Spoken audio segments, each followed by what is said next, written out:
안녕하십니까. 영양과 건강TV 헬스 리터러시와 셰프 팩토리의 강민구입니다. 영양사, 위생사 면허 및 보건교육사, 조리기능사 자격시험 코스워크로 공중보건학 7번째 시간 보건행정에 대해서 살펴보도록 하겠습니다. 보건행정의 개념, 퍼블릭 헬스 어드미니스트레이션의 개념을 살펴보면 우선 이제 보건행정의 정의를 먼저 보겠습니다. 공중보건의 목적 달성을 위한 공공의 책임하에 수행하는 행정활동, 제반 행정활동을 우리가 보건행정이라고 얘기를 하죠. 여기서 행정이라고 하는 것은 사기업에서 경영이라고 하는 행동과 대비돼서 공공기관에서 하는 일종의 경영 활동을 행정이라고 얘기를 하죠. 이때 보건행정은 보건적 기술, 공중보건학에다가 일반 행정, 즉 행정학을 믹싱한 기술행정 분야다라고 하는 것을 체크해 주시기 바랍니다. 그래서 보건행정의 수단은 보건봉사, 보건의료서비스, 그 다음에 보건교육, 그 다음에 보건법규, 즉 보건규제, 이렇게 세 가지 형태로 이루어져 있다라고 하는 것을 기억을 해 주시기 바랍니다. 자, 다시 한번 보건봉사, 이건 보건의료서비스라고 표현을 하는 거예요. 그 다음에 보건교육, 그 다음에 보건법규, 이거는 보건규제라고 표현하는 거죠. 이렇게 세 가지로 구성된다. 이 중에서 가장 중요한 것은 사실은 보건교육이다 라고 얘기할 수가 있겠습니다. 이렇게 해서 이제 정의 부분을 한번 살펴봤고요. 보건행정의 영역을 한번 살펴보도록 하겠습니다. 우선 보건행정의 분류를 한번 보면 일단은 일반 보건행정이 있죠. 요거는 복지부 장관 예하에 예방보건행정, 모자보건행정, 의료보건행정이 여기에 해당됩니다. 그 다음에 이제 학교보건행정이 있습니다. 이거는 교육부 장관 산하에 학교보건환경, 학교급식 분야가 있죠. 그 다음에 이제 산업보건행정이 있는데 고용노동부 장관 산하에 근로기준법, 산업보건위생 관련된 부분이고, 환경보건행정으로는 환경부 장관 산하에 환경보전, 환경보건 부분이 있다. 지역보건행정 부분으로는 행정안전부 장관 소관의 보건소, 보건의료원, 보건지소, 보건진료소가 있고, 모자보건센터, 건강생활지원센터, 치매안심센터, 이런 것들이 모두 지역보건행정 쪽에 설치되어 있다라고 하는 부분. 그 다음에 식품의약품행정 부분은 식품의약품안전처, 즉 식품의약품에 대한 안전관리 부분을 담당하고 있다. 식품의약품안전처 밑에는 식품의약품안전청이 지역별로 또 있죠. 그 다음에 이제 보건행정의 범위를 한번 살펴보도록 하겠습니다. 세계보건기구에서 얘기하는 보건행정의 범위는 보건 관련 통계의 수집과 분석 및 보존, 대중에 대한 보건교육, 환경위생, 감염병 관리, 모자보건, 의료, 보건간호, 이런 것들을 보건행정의 범위에 넣는다라고 얘기를 하고 있습니다. 그 다음에 이제 보건행정의 특징을 한번 좀 살펴보도록 하겠습니다. 보건행정의 특징은 첫째로 공공성과 사회성이 있다는 거죠. 공공복지를 위해서 지역사회 전체 집단의 건강 추구를 위한 업무를 한다라고 하는 부분이 있고, 그 다음에 이제 조장성과 교육성. 여기서 조장성이라고 하는 것은 뭐죠? 북돋는다 그런 뜻이죠. 그 다음에 이제 교육성은 당연히 이제 교육으로 해서 계몽을 한다라는 거고요. 그 다음에 이제 봉사성이 있다. 개인이 하는 공공이, 여기서 공공은 국가나 지방자치단체를 얘기하는 거죠. 책임 아래 지역사회 주민의 적극적인 서비스를 받게 하는 것이 보건행정의 특성이다라고 얘기할 수 있고, 다음에 이제 과학성과 기술성이 있습니다. 과학과 보건의료기술은 전문적인 기술이다라고 하는 부분이고, 그 다음에 행정대상의 양면성이 있다는 거예요. 이거는 일반 행정이라는 측면과 기술 행정이라는 그 양면성이 병행되고 있다라는 거고, 건강에 대한 개인의 사회적 가치가 상충한다. 개인의 욕구와 사회의 욕구가 상충할 수 있다라는 특징을 가지고 있다. 이렇게 이제 얘기할 수가 있겠습니다. 이어서 이제 보건행정의 기술적 사항에 대한 부분을 살펴보도록 하겠습니다. 보건행정의 기술성을 살펴보면 첫째로 이제 생태학적 고찰이 필요하다라고 하는 부분인데, 인구 집단의 성별, 연령별, 사회 문화적 특성 등의 생태학적 특성을 조사해서 보건행정 또는 사업성에 활용할 수 있는 기초자료로 활용할 수 있다라고 하는 측면에서 이제 생태학적 고찰이라고 하는 특징이 있고요. 그다음에 이제 역학적 그 기반을 가지고 있다라고 하는 부분인데, 이 역학이 다수 지역사회의 다수 주민에게 발생하는 질병에 대한 추적을 하는 학문이라고 얘기를 했죠. 역학적 기초자료 확보가 가장 기본적인 사항으로 인간 집단을 대상으로 하는 질병의 양상, 발생 분포, 이런 것들에 대한 상호 관계 규명을 하는 보건행정활동의 기초자료로 활용이 된다라고 하는 측면이 있다는 거예요. 그 다음에 이제 의학적 기초, 당연히 이제 질병 관련된 부분이니까 의학적 기초가 없이 할 수가 없죠. 질병에 대한 자연과학적인 규명과 치료를 기본 원리로 예방의학적 입장, 종합적인 보건봉사, 의료봉사 입장에 적용되고 있다라고 얘기할 수 있겠습니다. 다음에 이제 환경보건학적 근거를 하고 있다라고 하는 건데, 질병이나 건강 관리에 있어서 인간 중심에서 발생 요인의 외적 요소, 환경 요소를 중심으로 하는 환경위생, 위생공학, 생물학, 이러한 인접학문의 원리를 구체화하는 자료에 활용된다라고 얘기할 수 있겠습니다. 그 다음에 이제 보건관리적 접근으로 장비, 시설, 자본, 기술과 같이 투입 부분, 그 다음에 변화 과정을 보는 과정 부분, 그 다음에 이제 건강 증진 및 회복을 산출물로 하는 이러한 이제 프로세스, 즉 관리적 접근이 가능하다라고 하는 얘기를 할 수가 있겠습니다. 마지막으로 사회적 관계에 기초한다라고 하는 측면을 볼 수 있는데, 국민, 기관, 단체 등의 사회적 유기적 협력 관계를 통해서만 보건행정의 목적을 제대로 달성할 수 있다라고 하는 얘기를 할 수가 있겠습니다.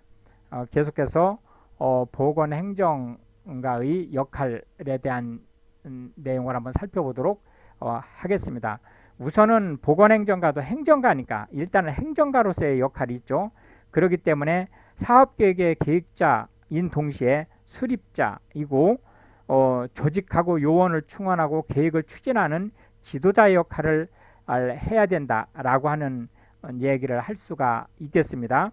여기서 이제 그 보건행정의 그 기술을 보면, 우선은 개념적 기술로 최고관리자가 이제 개념적 기술을 반영하는 그런 쪽에 있고, 인간적 기술은 중간관리자, 그리고 업무적 기술은 하위관리자가 그 기술이라는 측면에서 보면 이렇게 등급을 나눌 수 있는데, 여기서 개념적 기술이라고 하는 것은 사업의 목표나 필요성이라든지 이런 것들에 대한 그 철학적 사고라든지 이런 것들을 포함하는 것이 개념적 기술이고, 인간적 기술이라고 하는 것은 관리, 최고층과 하위층을 연결해주고 그 보좌할 수 있고 또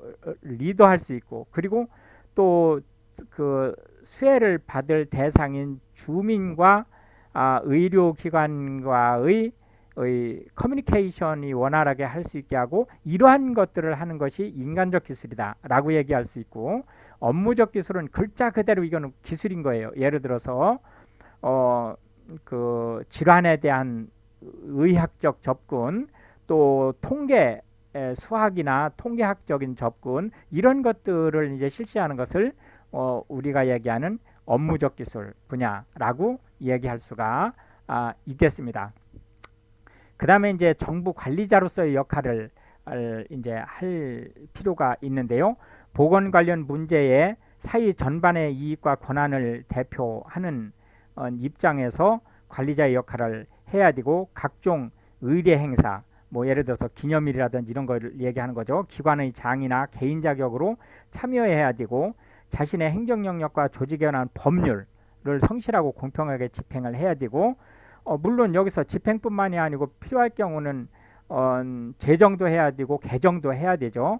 그 다음에 이제 자신의 판단에 비추어 목표, 법률 및 자원의 필요 변화에 관하여 상사에게 주지시킬 수 있어야 되고, 또 하급자들을 리더할 수 있어야 되죠.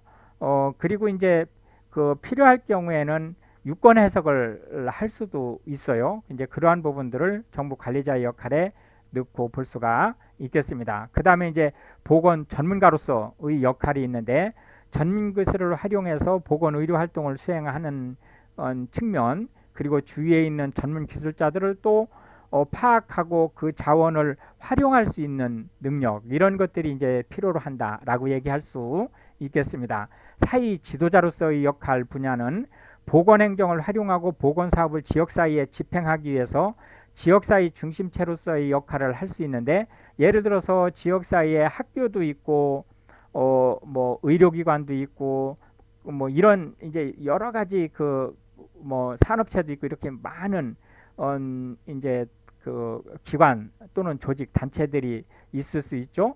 뭐 군부대라든지 이런 거를 비롯해서, 그럼 이런 것들에 대해서 어떻게 이제 상호 유기적으로 관리하고, 또 결과적으로 지역사회 전체의 보건 건강 증진, 이런 부분들을 시행하기 위해서, 목표를 달성하기 위해서 어떻게 이제 할 것이냐라고 하는 거에 대한 역할을 해야 된다. 이런 측면을 이제 사회 지도자의 역할이다라고 얘기를 한다는 거죠. 그 다음에 이제 보건 교육자로서의 역할이 있는데, 이거는 이제 단순히 행정 요원으로서만 일하는 것이 아니고, 지역 주민에게 계몽하고 뭐 예를 들어서 흡연이다 그러면 흡연을 하지 않게 유도하고, 이거는 탁상공론적인 측면, 그리고 이제 그 이론적인 측면뿐만이 아니고 실행에 의한 결과가 산출돼야 된다는 측면에서 대단히 중요한 내용이거든요. 이제 이런 측면을 이제 볼 수가 있겠습니다.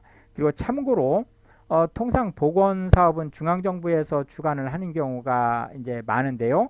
이런 이유가 왜 그러냐라고 하는 것을 잠깐 살펴보면, 감염병 관리와 같이 지역 단위만으로 목적 달성을 할 수 없거나 효율성이 없는 사업들이 존재하기 때문에 중앙 정부에서 책임지는 게 낫다라고 볼 수 있고요. 정부 각 부처 간의 조직, 기술, 인력 등의 협력이 없이는 어려운 사업들이 많다라는 측면이 있고, 보건사업의 일관성 유지 및 업무의 중복을 피할 수 있다라는 측면에서 중앙정부에서 하는 것이 좋다는 거예요. 그 다음에 법적 규제만으로는 사업성이 어렵고 정부의 예산 지원 등이 필요할 경우에 역시 중앙정부에서 책임을 지고 가는 것이 낫다라고 이제 볼 수 있는데, 이름으로써 오는 이제 그 단점은 지역사회 특성에 맞는 사업이 어렵다는 부분이 있고, 그 다음에 이제 부처 간의 협력 보건 사업이 어렵다라고 하는, 그러니까 부처의 협력을 원활하게 하기가 어려운 부분들이 있다는 거예요. 왜냐하면 그 부처 독립적인 사업으로 추진을 할 때 이 부분에 대해서는 뒤에 한 번 더 그 짚고 넘어가도록 하겠습니다. 이제 이어서 지금 이제 총론을 좀 봤고요. 강론 부분으로 넘어가서 보건행정 체계를 좀 살펴보도록 하겠습니다. 우선 이제 중앙 행정 조직을 살펴볼 건데요. 우리나라 보건행정의 주관행정 그 조직은 단연 보건복지부죠. 보건복지부가 이제 사실 장관급으로 보건복지부가 있고 이제 식품의약품안전처가 있죠. 장관급 그 직제가 물론 식품의약품안전처 옛날에는 보건복지부 산하였다가 이제 그 장관급 직제로 이제 떨어져 나갔죠. 질병관리청도 그런 측면에서 볼 때는 향후에 뭐 질병관리처로 나갈 수도 있는 가능성은 가지고 있습니다. 물론 그러나 아직은 이제 그 외청으로 존재한다라고 하는 것을 이제 볼 수가 있겠습니다. 그러면은 이제 외청하고 그 장관급 기관인 식품의약품안전처를 제외하고 일단 보건복지부 자체만으로 보면 보건복지부 장관이 있고 장관 직속으로 이제 장관 정책보좌관하고 대변인 그리고 홍보기획 담당관 디지털 소통팀이 이제 있고요. 그다음에 이제 차관이 있죠.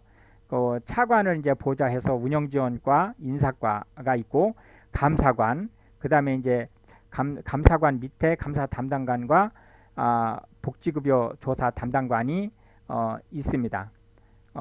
아까 이제 얘기했었던 홍보기획 담당관과 디지털 소통팀은 이제 대변인실에 있는 거죠. 그 다음에 이제 요게 이제 라인 조직에서 벗어난 이제 스태프 조직이고요. 라인 조직을 보면은 이제 4개의 실과 6개의 국이 있습니다. 그래서 이제 그 4개의 실을 보면 기획조정실, 보건의료정책실, 사회복지정책실, 인구정책실 이렇게 이제 4개의 실이 있고 기획조정실 안에 정책기획관, 국제협력관, 비상안전기획관이 있습니다. 그 다음에 이제 보건의료정책실 안에 보건의료정책관, 공공보건정책관, 한의학정책관이 있고 사회복지정책실 안에 복지정책관, 복지행정지원관, 사회서비스정책관이 있습니다. 그리고 인구정책실 안에 인구이동정책관, 노인정책관, 보육정책관이 있죠. 그 다음에 이제 국을 한번 살펴보면 6개의 국이 있죠. 건강보험정책국, 건강정책국, 보건산업정책국, 장애인정책국, 연금정책국, 사회보장위원회, 사무국 이렇게 이제 있는데 건강보험정책국에 이제 의료보장심의관실이 있고요. 그다음에 이제 보건산업정책국 안에 이제 해외의료사업지원관이 있습니다. 이제 이런 부분들은 그 아주 꼼꼼하게는 아니라도 대충은 한번 살펴 보시고 넘어가시기 바랍니다. 그 다음에 이제 보건복지부 소관기관을 3가지로 나눠서 한번 보겠습니다. 소속기관, 산하 공공기관, 유관기관 이렇게 3가지로 이제 나눠볼 건데 소관기관 안에는 질병관리청, 국립정신건강센터, 국립나주병원, 국립부곡병원, 부곡병원이 경남에 아마 있는 걸로 알고 있습니다. 그 다음에 국립춘천병원, 국립공주병원, 공주병원은 충청도에 있죠. 충청남도. 그다음 국립소록도병원, 소록도병원이 한센병 때문에 생겨난 아주 오래된 병원이에요. 국립재활원, 국립마산병원, 마산병원은 경남에 있죠. 국립모포병원 전남에 있고요. 오송생명과학단지 지원센터는 이제 충북에 있죠. 국립망향의 동산관리원 이거는 이제 천안에 충남 천안에 있는 거죠. 건강보험 분쟁조정위원회 사무국이 있습니다. 그 다음에 이제 산하 공공기관을 보면 국민건강보험공단, 국민연금공단, 건강보험심사평가원, 건강보험심사평가원은 오로지 그 보험금 지급 관련된 부분에 대한 심사를 평가하는 거고요. 그 나머지는 다 국민건강보험공단에서 합니다. 업무를. 한국보건산업진흥원, 한국노인인력개발원, 사회보장정보원, 한국보건복지인력개발원, 국립암센터 일산에 있는 거죠. 대한적십자사, 한국보건의료인 국가시험원, 이게 지금 우리가 현재 이 시험 준비를 하고 있는 것 중에서 영양사, 위생사, 보건교육사를 바로 이 한국보건의료인 국가시험원에서 합니다. 즉 영양사, 위생사, 보건교육사는 보건 및 의료인에 속하고 법으로 속하고 있기 때문에 바로 국시원에서 시험을 주관한다라고 보시면 되겠고, 한국장애인개발원, 한국국제보건의료재단, 한국사회복지협의, 국립중앙의료원, 이게 이제 우리가 얘기하는 보건소가 이제 병원급으로 올라가면서 의료원이라고 하죠. 그게 이제 가장 그 최상위 그룹에 있는 거를 이제 볼 수 있는 거죠. 서울 중구에 있죠. 한국보육진흥원, 한국건강증진개발원, 한국건강증진개발원에서 이제 우리가 얘기하는 그 보건교육사하고 관련된 부분의 건강증진 사업을 여기서 주로 이제 개발을 하죠. 한국의료분쟁 조정중재원, 한국보건의료연구원, 오송 첨단의료산업진흥재단, 경북 첨단의료 산업진흥재단, 한국장기조직기증원. 이 장기조직이라고 하는 것은 이제 장기 도네이션 하는 거에 대한 거를 관리하는 데죠.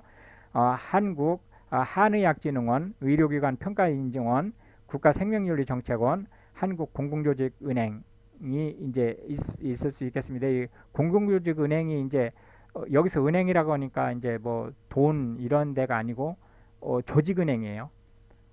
이제 관련 기관으로 보면은 그 한국보건사회연구원, 사회서비스 전자바우처, 두드림, 이거는 이제 한국장애인 재활협회를 얘기하는 거죠. 그 다음에 이제 OECD 대한민국 정책센터, 아동권리보장원, 이런 것들이 이제 유관기관으로 설립이 돼 있습니다. 그 다음에 이제 중앙 보건행정기능의 다원화라고 하는 부분을 좀 살펴보면, 이게 이제 사실은 좀 문제가 있는 부분이에요. 첫째로 보건복지부에서는 보건정책을 결정하고 지방보건의료의 기술지도와 감독을 해요. 그러니까 이 말이 이제 무슨 말인지가 좀 헷갈리긴 하지만, 구체적으로 얘기를 하면 기술지도와 감독만 하는 거예요. 그러니까 실제 우리가 이 보건소 업무를 보건복지부에서 지휘를 할 수가 없는 거예요. 왜 그러냐면은 보건소가 말단 그 지금 집행기관이잖아요. 그럼 보건소를 장악하지를 못하면 사실상은 그 보건행정을 할 수 없는 거잖아요. 근데 이 보건소는 어디에 소속돼 있어요? 행정자치부에 소속돼 있단 말이죠. 행정안전부로 지금 바뀌었죠. 행정안전부에. 어쨌든 뭐 그렇다고 치고요. 그래서 보건복지부는 실제 헤드쿼터 역할을 하지만 일종의 가이드라인을 제공하는 형태의 헤드쿼터 역할밖에 할 수 없다는 아주 치명적인 단점을 가지고 있다는 거예요. 이제 학교 보건은 교육부에서 하거든요. 그러니까 전 인구의 25%에서 30%를 학교에서 관리를 하고 있어요. 그런데 그리고 이 학생은 특히 초등학생, 이런 학생은 교육을 잘 시키면 이 학생들이 집에 가서 부모를 달달 볶아서 부모로 하여금 행태를 변하게 하거든요. 그런데 이게 교육부에서 관리를 하고 있단 말이에요. 또 산업보건이나 산업위생은 고용노동부에서 하고 있어요. 고용노동부는 또 노조하고 관련돼 가지고 강성을 보이고 있잖아요. 이제 이런 측면에서 또 이제 공공성을 기반으로 한 정책 집행의 한계를 가지고 있는 거죠. 이제 행정안전부에서 이제 실질적으로는 인사권과 예산권을 가지고 있어요. 조직에 대한 인사권과 예산권을. 왜냐하면은 보건소 운영이라든지 그 지방보건 의료조직의 행정지도권을 누가 가지고 있느냐? 행정안전부에서 가지고 있기 때문에. 그리고 이제 환경보건이나 상하수도 관리, 이쪽은 또 환경부 소관이에요. 그리고 의약품 관리는 식품의약품 안전처 관리죠. 여기서 이제 식품의약품에는 화장품이 포함되어 있어요. 그러니까 식품이나 의약품이나 화장품이나 이런 것들이 어디에 식품의약품 안전처에 소관되어 있다.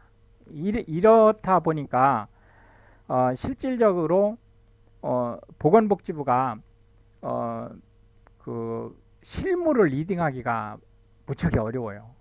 그런 이제 한계를 가지고 있다라고 하는 것을 염두에다 두고 이제 질병관리청 이야기를 조금 이제 하도록 하겠습니다.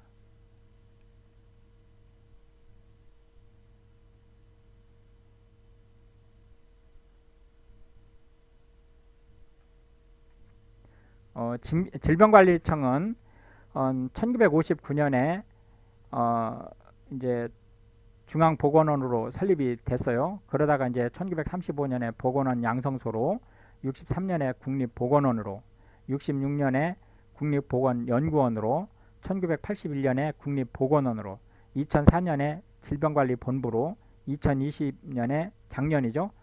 질병관리청으로 승격됐습니다. 여기에 이제 주요 기능을 보면, 질병관리청의 주요 기능을 보면 감염병 관리를 총괄하고 국립보건연구원 방역 기능에다가 국립검역소의 검역 기능을 가지고 있어요. 이게 무슨 말이냐면, 국립보건연구원은 뭐 설명 안 드려도 잘 아실 거고요. 국립검역소의 기능을 질병관리청에서 가지고 있어요. 국립검역소는 뭐 하는 데죠? 외국에서 예를 들어 뭐 보르네오 같은 데서 통나무를 수입한다든지, 또는 미국에서 뭐 쌀을 수입한다든지, 또는 뭐 밀을 수입한다든지, 뭐 이런 걸, 특히 그러니까 생물을 수입하는 경우, 살아 있을 수도 있고 죽어 있을 수도 있죠. 어쨌든 그런 생물을 수입할 때 또 이제 그 뭐 중국에서 지난번에 그 뭐죠, 그 곰 비슷한 거 이제 그런 것도 이제 들어왔었잖아요. 이제 이런 생물이 들어올 때 죽거나 살거나 뭐 상관없이 이런 것들에 대한 검역을 하는 게 이제 국립검역소죠. 감염병으로부터 국민보호 및 안전사회 구현을 하는 게 또 기능에, 중요한 기능에 들어가는 거고, 효율적 만성질환 관리로 국민질병 부담을 감소시키는 것이 또 중요한 기능이다. 그리고 마지막으로 질병 위험에 대비 대응한 보건인류 의료의 연구 개발 역량을 확보하는 것이 주요 기능에 속한다고 할 수 있겠습니다. 여기에 소속된 기관을 보면 국립보건연구원, 국립검역소, 그 다음에 이제 권역별, 이 권역별이라고 하는 것은 전국을 권역별로 나누는 걸 얘기하는 거예요. 권역별 질병대응센터, 국립결핵병원이 요 소속기관으로 되어 있습니다. 질병관리청의 그 질병대응센터 중에 하나인 이제 콜센터 1339가 있죠. 1339는 원래 전화번호가 아니에요. 이제 전화번호가 아니지만 그 KT 그 교환기로 들어가면 맨 처음에 1339를 인식을 하죠. 그래서 이제 실제 전화번호로 넘겨줍니다. 해서 그 지금 현재 질병관리청 콜센터의 주요 기능들을 보면, 주요 감염병, 지금 코비드19 때문에 지금 난리죠. 이 부분에 대한 전적으로 그 대국민 응대를 1339에서 해주고 있어요. 메르스, 지카 바이러스 등 이런 것들도 기존에 해왔었죠. 상담 및 조치사항 안내를 해주고, 해외여행, 입출국자에 대한 감염병 필수 예방접종, 예방방법 등을 안내를 해주고요. 법정 감염병 예방방법, 발생 신고기준 및 절차 등을 안내해주고, 결핵 안심국가 잠복결핵 관련 치료 권유 및 상담 안내를 해주고, 질병관리청 업무 전반에 관한 민원 상담 및 담당자 연결을 해주는 역할을 콜센터에서 한다라고 이제 보실 수가 있겠습니다. 계속해서 이제 중앙보건행정을 이제 마무리를 하고 지방행정조직 쪽으로 넘어가도록 하겠습니다. 지방보건행정조직의 이제 계통을 한번 살펴보면, 물론 요거는 그 지방 행정 조직뿐만이 아니고 중앙 지방을 다 통틀은 계통을 지금 얘기하는 거예요. 그거를 보면 대통령이 이제 그 행정 최고 사령관이죠. 그 밑에 이제 국무총리가 있고요. 국무총리는 행정부문의 최고 사령관이죠. 그 안에 이제 행정안전부가 있고 행정안전부 안에 이제 지방보건행정을 직접 통제하는 관리관이 있죠. 그래서 이제 시도로 내려오죠. 시도는 광역시나 특시, 그 다음에 세종시를 얘기하는 거죠. 그 다음에 이제 도는 일반 도나 특도, 제주도를 얘기하는 거죠. 가 이제 여기에 포함되고, 그 다음에 이제 그 시군구, 이 시군구라고 표현하는 거는 자치단체인 시군구를 얘기하는 거예요. 여기에 이제 보건소와 보건의료원이 있어요. 보건의료원은 병원급이에요. 그 다음에 이제 읍면에 보건지소가 있고 리나 동에 보건진료소가 있습니다. 이제 이런 체계로 현재 보건행정조직이 개통을 밟고 있다라고 이제 볼 수 있겠습니다.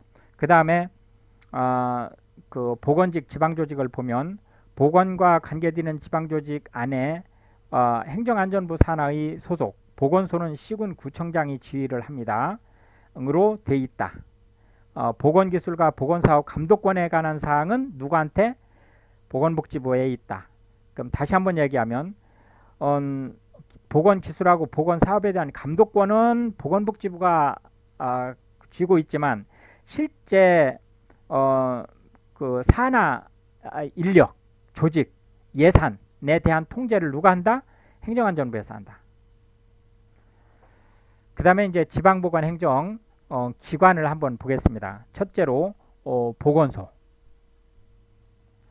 지역 주민의 건강을 증진하고 질병을 예방 관리하기 위해서 시군구의 대통령령으로 정하는 기준에 따라 해당 지방자치단체의 조례로 보건소 또는 보건의료원을 설치하도록 되어 있습니다.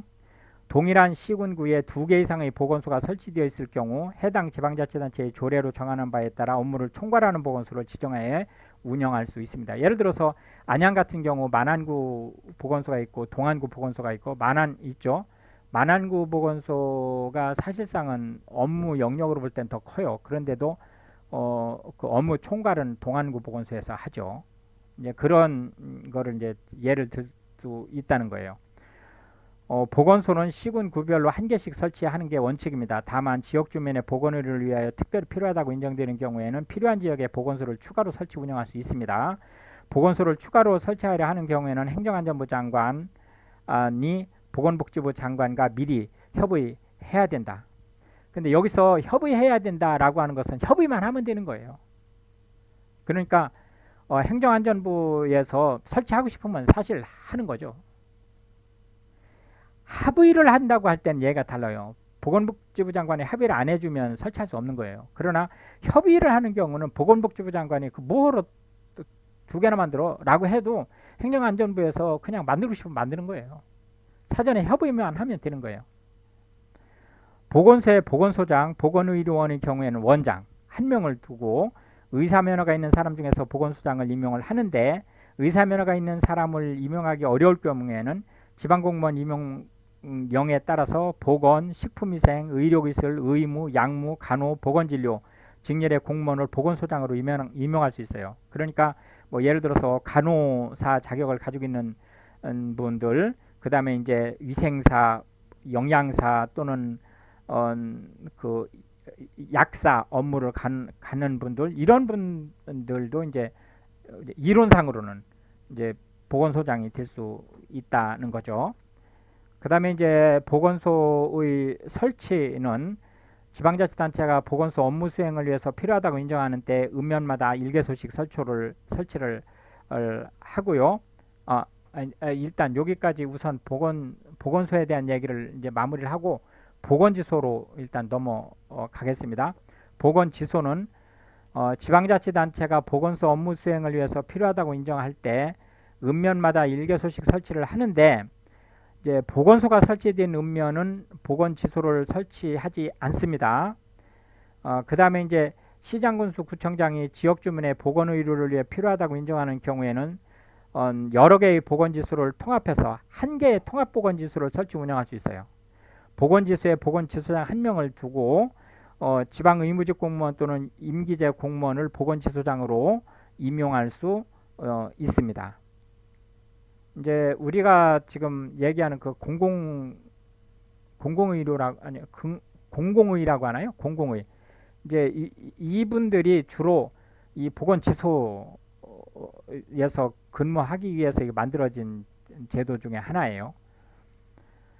그 다음에 이제 보건의료원을 보겠습니다. 보건의료원은 이제 병원급인 거죠. 지방자치단체가 보건소 중에서 병원의 요건을 갖춘 보건소를 보건의료원이라고 하는 거예요. 보건의료원은 의료법 규정에 의한 병원, 치과에 의한 한의원으로 간주합니다.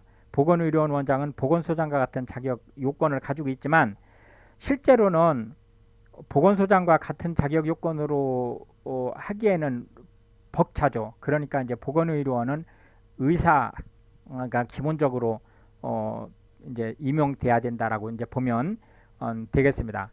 그다음에 이제 건강생활지원센터를 한번 보겠습니다. 지방자치단체는 보건소의 업무 중에서 특별히 지역 주민의 만성질환 예방 및 건강한 생활습관 형성을 지원하는 건강생활지원센터를 대통령령으로 정하는 기준에 따라 해당 지방자치단체의 조례로 읍면동 보건소가 설치된 읍면동을 제외한 거예요. 하고 1개씩 설치할 수가 있습니다. 건강생활지원센터에 건강생활지원센터장 한 명을 두고 보건 등 직렬의 공무원 또는 보건의료기본법 제3조 3호에 따른 보건의료인을 건강생활지원센터장으로 임용해야 됩니다. 그 다음에 이제 보건진료소를 한번 살펴보겠습니다. 농어촌 등 보건의료를 위한 특별조치법이 설치 근거예요. 그러니까 이 얘기는 무슨 얘기냐면 보건진료소는 지역의료법에서 존립 근거를 갖는 게 아니고 어디에서? 농특법에서 갖는다는 거예요. 의료 취약지구 인구 500인 이상, 도서지역은 300인 이상에서 5,000인 미만인 곳에 설치할 수 있습니다. 자, 다시 한번 얘기하면 보건진료소는 농특법에 의해서 설치되는 거예요. 지역의료법에 의해서 설치되는 게 아닙니다. 보건진료소 관할 인구의 3분의 2 이상이 교통시간 30분 이내 보건진료소에 접근 가능하도록 낙도나 벽지나 오지 중심으로 설치하는 것을 권장하고 있습니다. 보건진료 전담 공무원, 간호사 또는 조산사로 보건복지부 장관이 정하는 교육기관에 6개월 이상 보건진료 업무 교육을 수료한 후에 보건진료직 업무를 수행합니다. 여기서 또 한 가지 이제 특이사항이 간호사가 보건진료소에 나가 있을 때는 사실상 의사를 대행할 수 있어요. 간호사는 독자적으로 행동할 수 없죠. 반드시 의사가 지시하는 일만 해야 되는데 이렇게 보건진료소에 간호사가 책임자로 나가면 무슨 일을 할 수 있다? 간호사가 한시적으로 의사 역할을 할 수 있는 거예요. 중요한 점이에요. 그 다음에 이제 치매 안심센터가 있습니다. 치매 안심센터는 치매 예방, 조기 진단, 복지 지원 연계 등 치매 통합 서비스로 치매 환자와 그 가족의 삶의 질 향상에 기여하기 위한 목적으로 운영되는데 치매 조기 검진 사업, 상담, 등록, 치매 가족 지원 사업, 치매 환자와 가족을 위한 쉼터 운영, 치매 인식 개선 및 홍보 사업 이런 것들을 치매 안심센터에서 하고 있죠. 통상적으로 보건소에는 치매 안심센터들이 함께 설치되어 있는 경우가 많아요. 이제 뭐 예를 들어서 안양 같은 경우도 만안구 보건소 그 건물 그 꼭대기층에 보면 치매 안심센터가 설치되어 있고요. 동안구에도 설치되어 있죠. 그 다음에 이제 보건소의 기능을 좀 한번 살펴보도록 하겠습니다.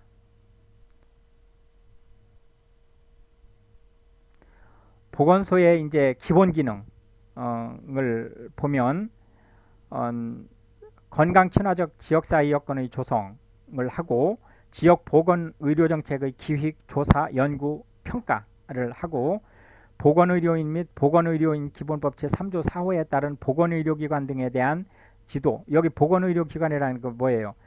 예를 들어서 만안구 보건소다 그럼 만안구 보건소 내에 있는 병의원 이런 걸 얘기하는 거죠.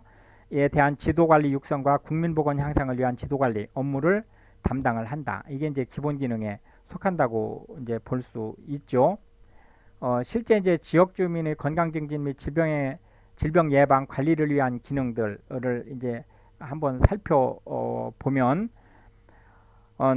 국민 건강 증진, 구강 건강 영양 관리 사업 및 보건 교육, 그다음에 감염병의 예방 및 관리 기능, 그다음에 모성과 영유아의 건강 유지 증진 관련, 여성 노인 장애인의 건강 유지 증진 부분, 정신 건강 증진 및 생명 존중에 관한 사항, 지역 주민에 대한 진료, 건강 검진 및 만성 질환 등의 질병 관리에 대한 사항, 이런 것들이 이제 이 건강 증진 관련된 사업에 속하고, 이제 추가로 가정 및 사회복지 시설 등을 방문해서 행하는 보건의료 사업, 난임의 예방 및 관리 사업, 이런 것들이 이제 또 여기에 포함된다고 이제 볼 수가 있겠습니다.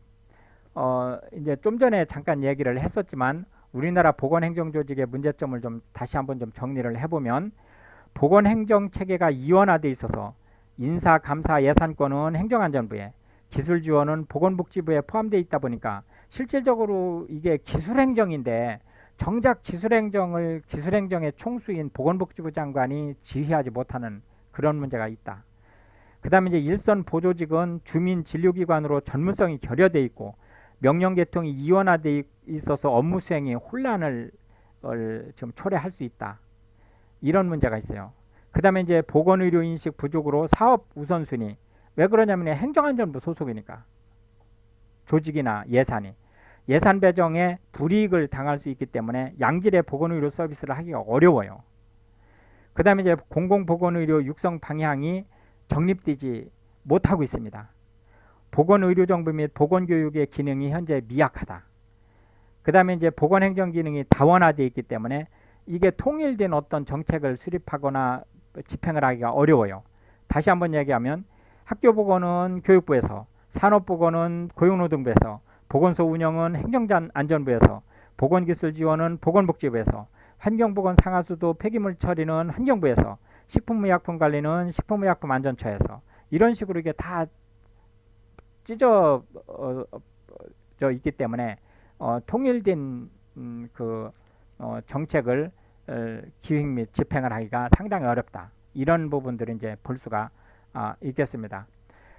그 다음에 이제 참고로 보건소의 기능 및 업무의 세부 사항을 좀 잠깐 살펴보면, 첫째로 지역 보건의료 정책의 기획, 조사, 연구 및 평가의 세부 사항을 할 수 있고요. 그 다음에 두 번째로 보건의료 및 보건의료기관 등에 대한 지도관리 육성과 국민보건 향상을 위한 지도관리의 세부 사항을 할 수 있는데, 그 첫 번째 지역보건의료정책의 기획, 조사, 연구 및 평가의 세부 사항 부분을 살펴보면, 지역보건의료계획 등 보건의료 및 건강증진에 관한 중장기 계획 및 실행계획의 수립, 시행 및 평가에 관한 사항, 그 다음에 지역사회 건강실태조사 및 보건의료 및 건강증진에 관한 조사, 연구에 관한 사항, 보건에 관한 실험 또는 검사에 관한 사항, 이런 것들이 지역의료 정책의 기획, 조사, 연구 및 평가의 세부 사항 중에 들어가고, 이제 보건의료인 및 보건의료기관 등에 대한 지도관리 육성과 국민보건 향상을 위한 지도관리의 세부 사항을 좀 더 자세히 보면,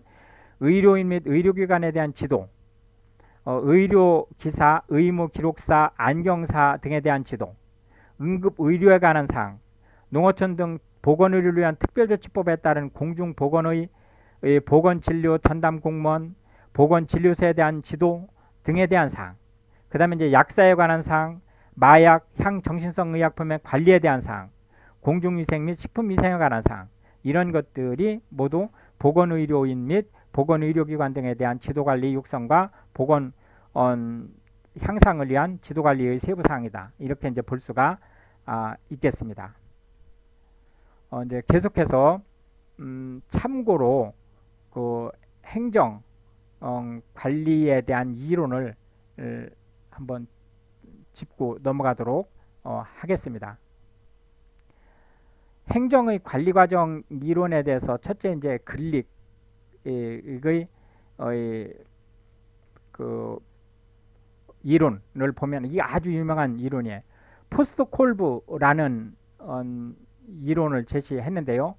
포스트 콜브가 POSDCORB예요. 여기서 P는 플래닝을 얘기하는 겁니다. 이 플래닝은 기획을 얘기하는 거죠. 플랜은 계획이죠. 기획은 플랜에 ing가 붙어 있어요. 그러니까 과정을 뜻하는 거예요. 계획은 한번 수립되면 고정되죠. 그런데 기획은 수정돼요. 환경이 변하면 수정됩니다. 그 다음에 이제 포스트 콜브의 두 번째 O는 organization, 조직, 이걸 얘기하는 거예요. 그 다음에 세 번째 S, 포스트 콜브의 S, 스태핑, 인사를 얘기하는 거죠. 네 번째 D, 포스트의 D, 다이렉팅, 지휘를 얘기하는 거고요. 포스트 콜브의 CO는 조정, 코디네이션을 얘기하는 거예요. 그 다음에 이제 콜브의 CORB의 R, 레포팅, 보고. 그 다음에 마지막 B는 버지팅 해서 예산을 얘기한다. 그래서 7가지 관리 과정은 기획, 조직, 인사, 지휘, 조정, 보고, 예산이라고 하는 과정을 거쳐서 행정이 이루어진다라는 논리예요. 이게 아주 고전적인 이론이지만 지금 현재도 그대로 먹히는 이론이에요. 코스트 콜브는. 그 다음에 이제 페이올의 이론을 한번 보시겠습니다. 페이올은 POCCC라고 얘기를 하는데 P, 플래닝, O, 오르가나이제이션, CCC는 커맨더링, 명령, 콜디네이션, 조정, 컨트롤링, 통제를 행정의 관리 과정으로 보았다. 이제 이렇게 볼 수 있겠고요. 그 다음에 이제 일반적 관리론이라는 것이 있는데 일반적 관리 순서는 POAC, 포크다. 이 포크는 P는 플래닝, O는 오르가나이제이션, A, 포크의 A는 액티베이팅, 시행이죠. 그 다음에 이제 포크의 마지막 C는 컨트롤, 통제라고 이제 얘기할 수가 있겠습니다. 이제 이어서 이러한 그 이제 이론들을 통틀어서 볼 때 오르가나이제이션의 이제 운영 원칙을 좀 살펴보면 첫째로 조정 통합의 원칙. 여기서 조정이라고 하는 것은 조직체의 공동 목적을 달성하기 위해서 행동의 통일을 이룩할 수 있도록 하는 것이 이제 조정이죠. 그래서 이제 조정을 거쳐서 궁극적으로 목표가 이제 통합되는 그러한 통일되는 그러한 것들을 이제 조정 통합이라고 얘기를 하고 이거를 우리가 이제 콜디네이션이라고 얘기를 하는 거죠. 그 다음에 이제 두 번째로 전문화하고 분업이 돼야 되는데 업무의 성질, 기능별로 전문성을 갖게 하고 그 다음에 이제 업무를 나눠주는 것을 전문화 분업의 원칙이라고 얘기를 합니다. 옛날에는 공무원 그러면은 한꺼번에 다 뽑았어요, 그냥. 근데 지금은 직군별로 따로 뽑죠. 예, 그 다음에 이제 목표의 원칙이라는 게 있는데 목표의 원칙은 상부 조직이 갖는 장기 목표는 하부 조직이 갖는 단기 목표와 통일성을 유지해야 된다라는 거예요. 그 다음에 이제 명령 통일의 원칙은 명령은 한 사람의 상관한테서만 받아야 된다. 그러니까 두 사람 이상의 상사로부터 명령을 받으면 명령이 컨플릭트가 일어났을 때 조절할 방법이 없어요. 부하 직원은 어떻게 조절해요? 그렇기 때문에 상사는 하나여야 된다. 그 다음에 이제 계층제. 이게 하이라키라는 말 자체가 관료제라는 뜻이잖아요. 관료제는 계층제예요. 그러니까 계층제는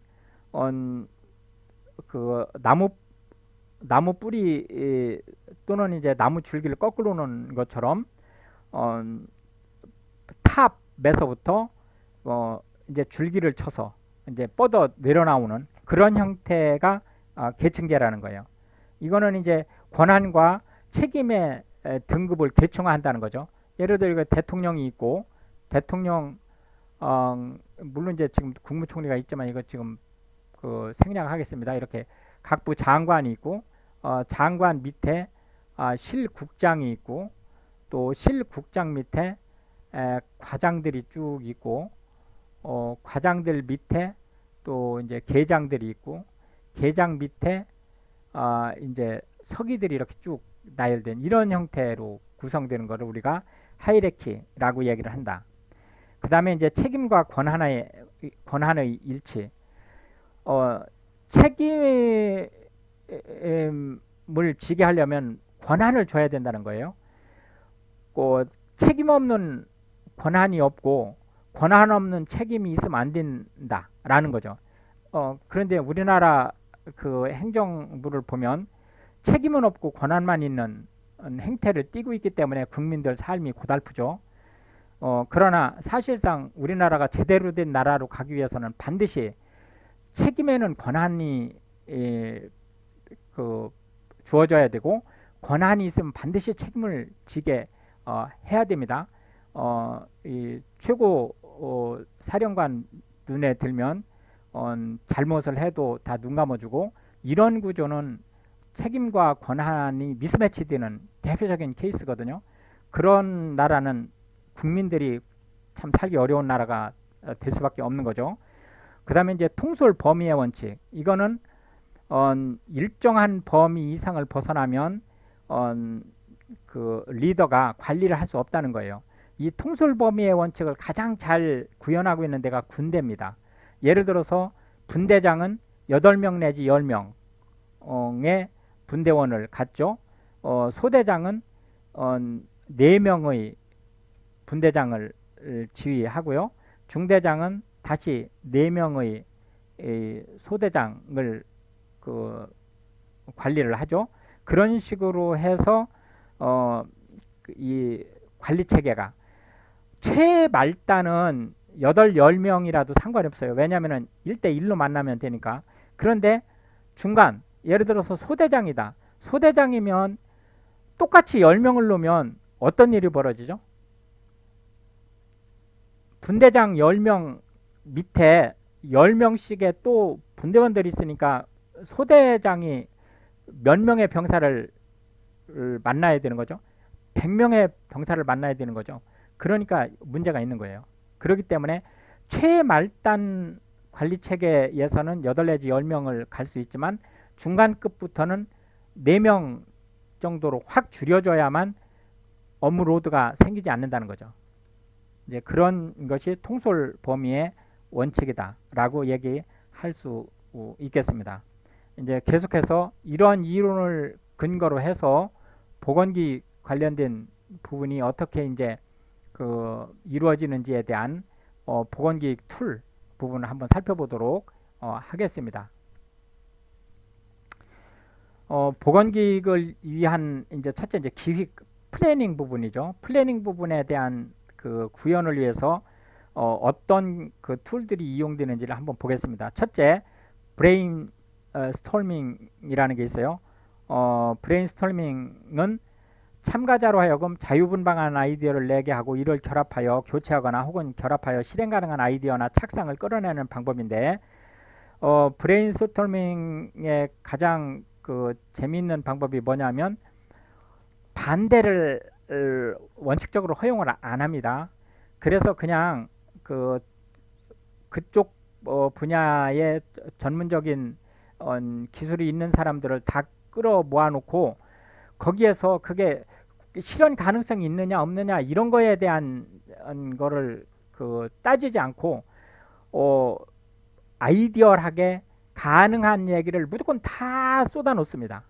그리고 다 쏟아 놓은 다음에 그거를 가지고 이제 거기서 얘기된 안건을 가지고 구체적으로 이거는 예산 부족으로 안 된다. 이거는 인력이 없어서 안 된다. 이거는 뭐 기술적으로 서빙 안 된다. 이거는 뭐 장비가 없어서 안 된다. 이런 것들을 이제 다 추려내고 가능한 최적 대안을 이제 잡아가는 게 브레인스토밍이에요.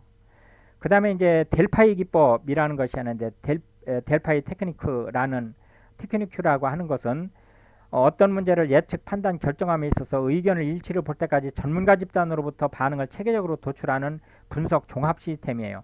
이 델파이 기법은 진짜 전문가예요. 이 브레인스토밍은 전문가라는 이름만 걸친 사람도 상관이 없어요. 그러나 델파이 기법은 진짜 전문가를 초빙해야 돼요. 진짜 전문가를 초빙을 해서 설명을 해주고요. 그 설명에 대한 가부를 전문가로부터 답을 듣고 그 다음에 이제 그 전문가한테도 똑같이 정보를 공유를 하죠. 그렇게 해서 그 안건 하나를 가지고 이제 그 전문가적인 식견에서 볼 때 이거는 이렇게 나갈 것 같다 또는 이렇게 결정될 것 같다 이렇게 돼야 된다 이런 것들에 대한 의견들을 쭉 도출해 나가면서 이거는 가다 부다 라고 하는 거에 대한 의견을 명시하게 하고 그 명시된 의견들을 종합해서 결정을 하죠. 1차 결정을 한 다음에 그 1차 결정된 내용을 가지고 다시 또 디스커션 해서 또 일정 시간 뒤에 만나서 또는 의견을 우편으로 보내서 또 이제 취합하고 그 취합된 거에 대한 가부를 무조건 결정을 해줍니다. 이 전문가가 먼저 가부 결정을 해주죠. 그런 가부 결정된 내용을 가지고 이제 집행부에서 의사 결정을 하죠. 그 의사 결정을 한 걸 가지고 다시 그 전문위원들이 이제 앞에서 큰 범위 내에서 의사결정이 된 걸 다시 좁은 범위 내에서 다시 또 여러 가지 대안을 가지고 의사결정을 하고 또 그 중에 이제 결정이 뛰면 보다 더 좁은 하위 단위로 떨어져서 의사결정을 하고 해서 최종적으로 이제 집행안이 만들어지는 그런 기법을 이제 델파이 기법이라고 얘기를 하고요. 그 다음에 이제 과업 평가 검사 기법 펄트라고 해요. 이 펄트는 이제 사실상 우리 사회라는 것이 불확실성의 사회잖아요. 이렇게 이제 불확실성의 사회에서 집행 계획을 일목요연하게 이행시키기 위한 계획 방법을 펄트라고 얘기를 하죠. 그래서 이제 펄트는 예를 들자면 어떤 업무가 시작이 되면 이 업무가 끝났을 때에는 언제쯤에 무슨 업무가 대기하고 있다 이런 것들을 이렇게 쭉 눈으로 보게 해줍니다. 해서 이제 여기서 이쪽 업무로 넘어가서 이 업무가 이렇게 끝나면 이쪽 업무가 이렇게 연결이 돼서 수행이 돼야 되고 이런 과정들을 쭉 연결을 해주는 그러한 이제 도표로 만들어지는 것을 펄트라고 얘기를 하고 이 펄트 하면은 거의 덩달아 따라오는 게 CPM이에요. 이 CPM이라고 하는 건 이게 크리티컬 패스라는 건데 이 주 경로라는 것이 뭐냐면 절대적으로 빠뜨리면 안 되는 경로를 크리티컬 패스라고 하는 거예요. 그래서 실제 이제 어떤 업무가 쭉 순차적으로 이렇게 진행이 될 때 이 업무가 빠지면 이 전체 업무가 진행되지 않는다라고 한다면 이 업무가 소요되는 데 필요한 예산이 얼마냐 또 기간이 얼마냐 사람이 얼마가 필요하냐 라고 하는 것을 놓고 이 기간 예산 사람 이런 것들에 대한 자원의 나머지 것들을 맞추죠.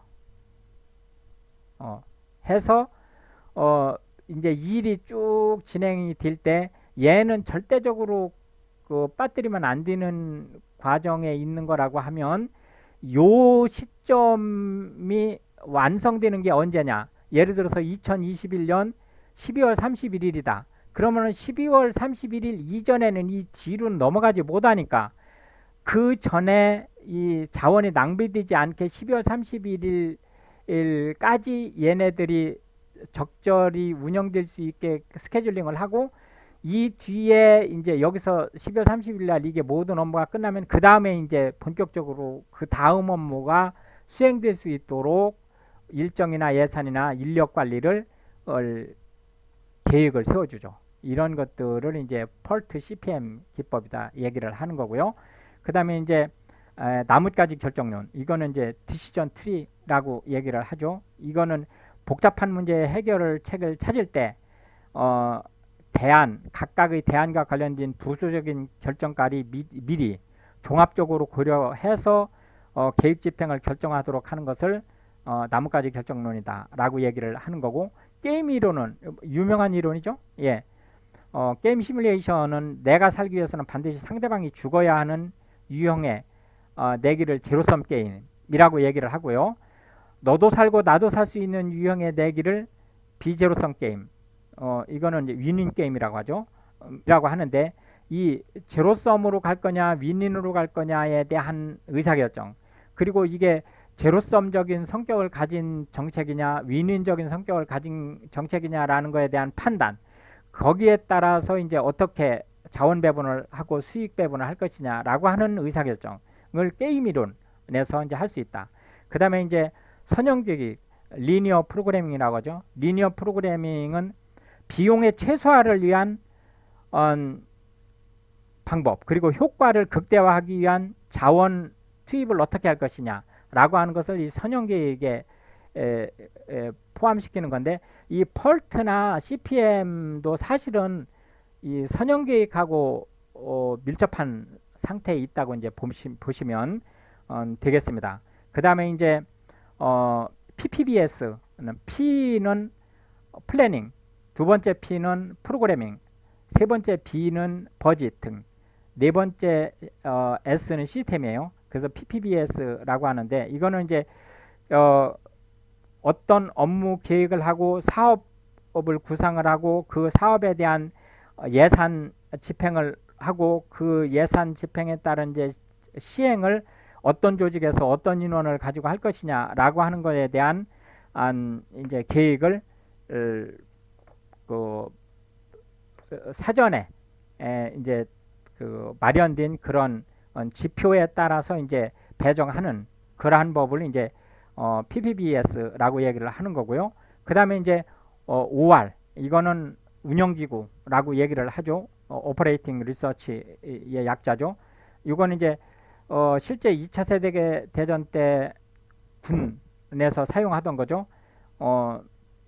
사실상 군사작전 문제를 생물체라고 보고 여기에 대한 체계, 봉사, 집행, 사업, 운영, 이런 것들을 어떻게 이제 상호 관계의 범위 내에서 이게 의사결정을 할 수 있느냐라고 하는 것들을 시뮬레이션하는 기법이 OR이다. 이렇게 이제 보실 수 있겠고요. 그 다음에 이제 SA는 시스템 어널리시스라는 거예요. 요거는 이제 그 정책 결정 수립 과정을 보다 효과적으로 진행하기 위한 데 목적이 있는 거고, 정책 결정권자에게 사업비와 경비 그리고 그 가치에 대해서 신뢰할 만한 정보를 제공하는 방법이 이제 체계 분석에 있고요. 통상 우리가 얘기하는 PPBS나 OR의 부수적인 서브 방법으로 SA가 많이 채택이 된다. 이렇게 이제 보시면 되겠습니다. 이어서 이제 로컬에 대한 조직, 즉 중앙이나 지방 조직을 봤기 때문에 이제 국제 조직을 한번 보도록 하겠습니다.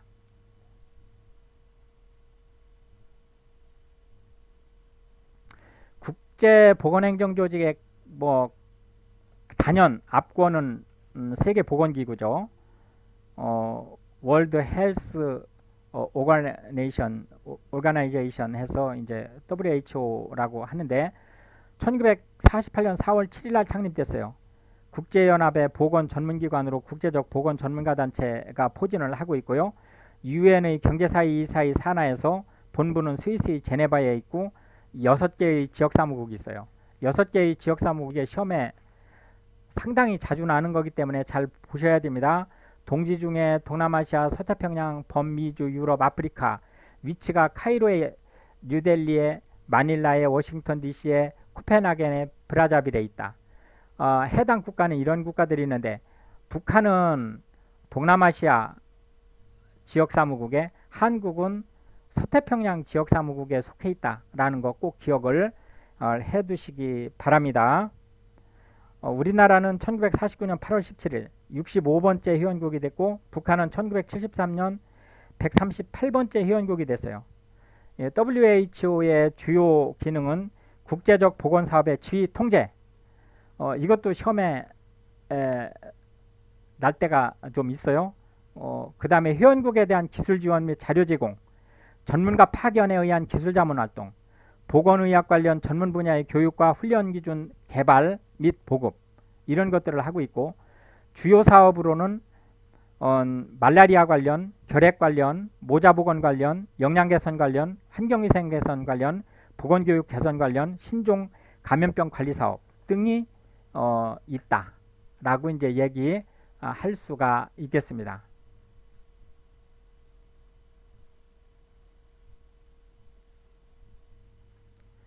이제 계속해서 그 전에 기타 국제보건기구를 한번 좀 살펴보고 가겠습니다. 앞에 제가 차트에 만들었던 것 같은데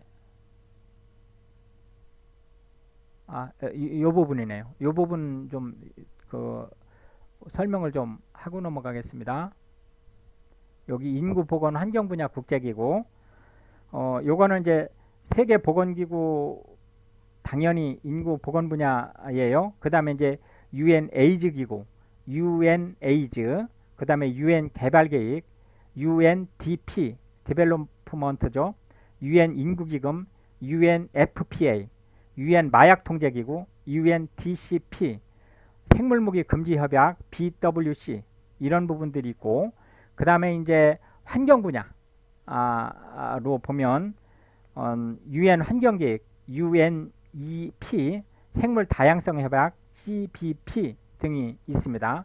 그 다음에 이제 사회보장 분야 국제기구를 좀 보면 UN 경제사이사이, UNECOSOC,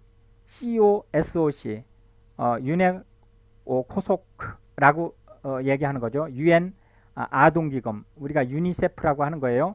여성개발기금, UN IFEM, 유니핌, 그러니까 휘메일의 핌이죠. 그 다음에 UN 고등난민 판무관, UN HCR, 이거는 이제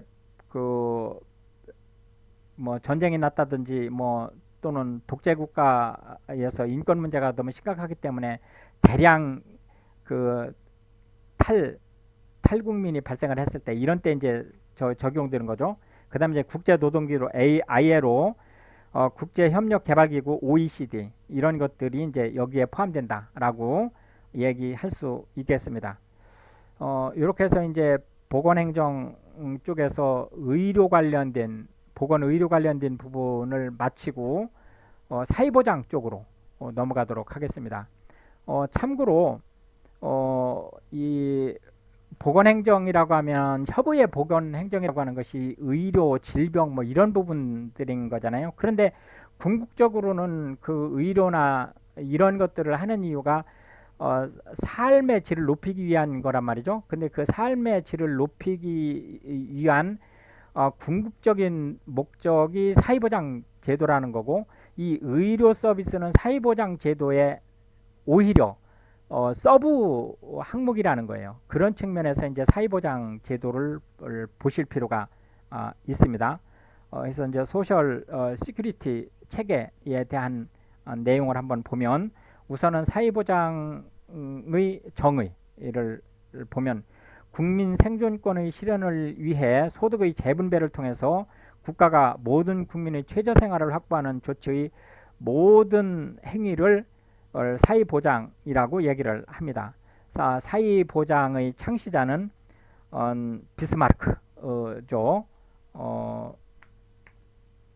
1883년에 근로자를 위한 질병보호법을 최초로 만든 사람이죠.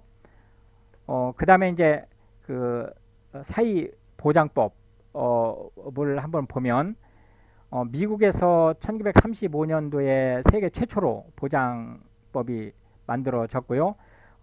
지금 현재 사회보장이 가장 발달한 나라는 영국이라고 할 수 있습니다. 참고로 우리나라의 사회보장 제도에 대한 연역을 잠깐 살펴보면 1963년 11월에 사회보장에 관한 법률이 제정됐고요. 1977년 7월에 의료보험제도, 의료보호제도가 실시됐죠.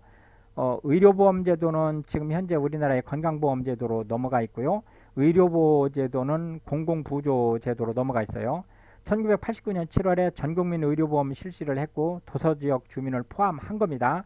1989년 10월에 약국의료보험이 실시됐죠. 2008년 1월에 기초노령연금이 실시됐고 2008년 7월에 노인장기요양보험이 실시됐습니다.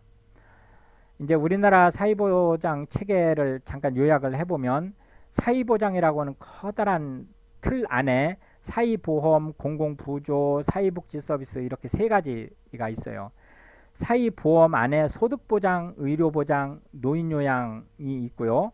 소득보장 안에 산재보험, 연금보험, 고용보험, 상병수당, 의료보장 안에 건강보험, 산재보험, 노인요양 보험 안에 노인장기요양보험 이런 것들이 있고 공공부조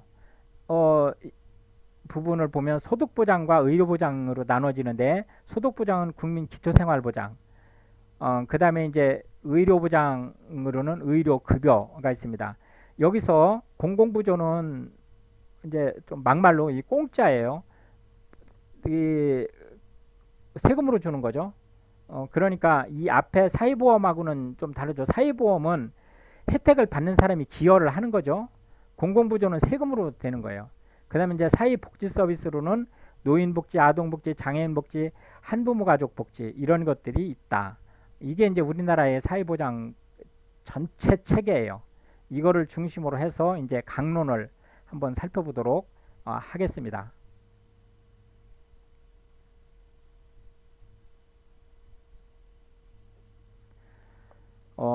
사회보장의 이제 개요를 한번 좀 살펴보면 소요자금을 지금 의의를 지금 말씀드리는 거죠. 소요자금을 보험료에 의존 또는 보험료와 일반 재정수입 양자에 의존하는 부조 이렇게 이제 두 가지로 나눌 수 있죠. 어쨌든 사회보장 기능을 하는데 첫째로는 생존권을 보장하고 두 번째는 최저생활을 보장하고 세 번째로는 최저임금을 보장하고 네 번째로는 완전고용을 보장하고 다섯 번째로는 소득 재분배 기능을 하게 한다라고 하는 이제 역할을 할 수 있겠습니다. 이제 내용을 좀 한번 잠깐 살펴보면 사회보험은 그 국민 생계보호를 위한 강제보험이다. 이것의 목적은 건강 및 소득을 보장하는 거고 주체는 정부다. 재원은 보험료, 기여금과 분담금이 있어요. 분담금은 각자가 내는 거죠. 기여금은 예를 들어서 기업이면 기업에서 부담해 주는 거죠. 대상은 국내 거주민 전체가 대상이에요. 기본적으로는. 그러나 공공부조 대상, 여기 공공부조 나오죠. 공공부조 대상자는 제외된다. 두 번째로 이제 공공부조는 자력으로 생계 유지가 곤란한 사람을 대상으로 하는 거예요. 최저생활을 보장하고 자립을 지원하고 여기는 이제 중앙정부하고 지자체가 혼합돼 있어요. 100% 세금으로 조달됩니다. 모든 재원이. 물론 누구에게나 100% 지원을 한다는 건 아니에요. 그러나 지원금은 100% 세금이에요. 빈곤층이나 자력 생계가 곤란한 사람인데 1종은 100%, 2종은 20 내지 30%를 지원합니다. 이제 사회복지 서비스가 있는데 이거는 가족에게 건전한 생활의 지원, 회복, 보전. 이제 문제가 생겼을 때 그 보전해 주는 거죠. 정상적인 사회생활을 할 수 있도록 지원하는 게 목적이에요. 정부나 사회복지법인인 민간 단체가 이제 섞여서 하게 되고 재정보조금, 헌금, 그리고 이제 모금, 요보자 특정 대상자를 대상으로 해서 실시되는 것이 사회복지 서비스다. 이렇게 얘기할 수가 있겠습니다. 계속해서 이제 보험 강론을 한번 보도록 하겠습니다. 우선 이제 사회보험제도 소셜 인슈어런스에 대한 내용을 잠깐 살펴보도록 하겠습니다.